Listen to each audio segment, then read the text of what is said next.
Dan Nabi SAW pernah menasihati seseorang. Apa kata Nabi SAW? Igtanim khamsan qabla khamsin, syababaka qabla haramik, wa sihhatika qabla saqamik, wa ghinaka qabla faqrik, wa faraghaka qabla syaghlik, wa hayatuka qabla mautik.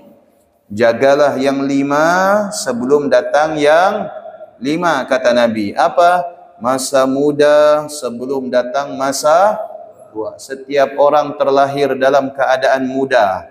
Tidak ada lahir langsung tumbuh jenggot.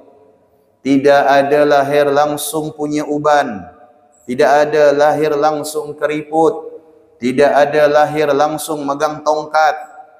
Ya, semua dilahirkan ke atas muka bumi ini dalam usiamu muda. Setiap orang pernah mengalami masa muda, tetapi tidak setiap orang itu mengalami masa tua. Ada yang meninggal dalam keadaan baru lahir, ada yang meninggal dalam keadaan bayi, ada yang meninggal dalam keadaan anak-anak, ada yang meninggal dalam keadaan remaja, dewasa, sebelum menemui masa tua.